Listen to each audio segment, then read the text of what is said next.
شروع اس اللہ کے نام سے جو بڑا مہربان نہایت رحم فرمانے والا ہے۔ السلام علیکم۔ الفاظ زندگی ٹی وی میں آپ سبھی کو خوش آمدید۔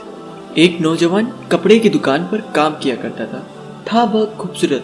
ایک لڑکی وہاں پر آئی تو اس کو دیکھ کے دل ہار بیٹھی، پیار ہو گیا اس کو۔ اس نے ضرورت سے زیادہ کپڑا خرید لیا اور ایک گٹری باندھ کے مالک کی دکان سے کہا، میرا سامان بھاری ہو گیا ہے، اس لڑکے کو کہیں میرے گھر تک چھوڑا ہے۔ مالک کی دکان اس کی نیت سے آگاہ نہ ہو سکا اور اس نوجوان کو ساتھ بھیج دیا۔ یہ اس کو اپنے گھر لے گئی۔ جب وہ داخل ہو گیا اندر تو دروازہ بند کر دیا اور اپنے کپڑے اتار کے پھینک دیے اور اس کو گناہ کے لیے دعوت دینے لگی۔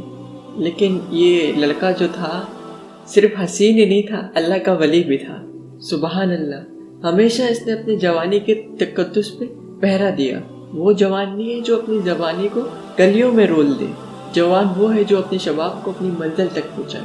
میرے حضور نے فرمایا، میں اللہ کا حبیب ہوں اور جو جوان جوانی میں توبہ کرے وہ بھی اللہ کا حبیب ہے۔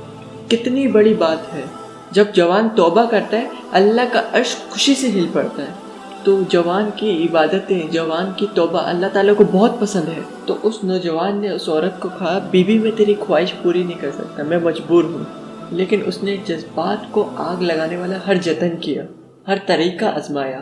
جوان نے سوچا کہیں میں شیطان کے بہکاوے میں نہ آ جاؤں اور زنا نہ کر بیٹھوں۔ تو اس کو ایک طریقہ سوچا، اس نے کہا، تم رکو، میں ذرا واش روم سے ہوا۔ تو وہ باتھ روم میں گیا، پخانہ کر کے اپنے جسم پہ مل لیا۔ تو جب اسی حالت میں باہر آیا تو اس عورت کا سارا نشہ اتر گیا۔ تو اس نے دروازہ کھول دیا اور کہا، تو کوئی پاگل شخص ہے۔ تو وہ نوجوان دروازے سے باہر آ رہا تھا اور دل ہی دل میں رب کا شکر کر رہا تھا، مالک میرا بدن گندا ہو گیا لیکن من تو ستھرا رہا۔ کائنات کا سب سے حسین چہرہ وہ ہے جو جنسی کالک سے محفوظ ہو۔ باہر ایک کنواں تھا، وہاں آ کے اس نے غسل کیا اور اپنے امان کو گندا ہونے سے بچا لیا۔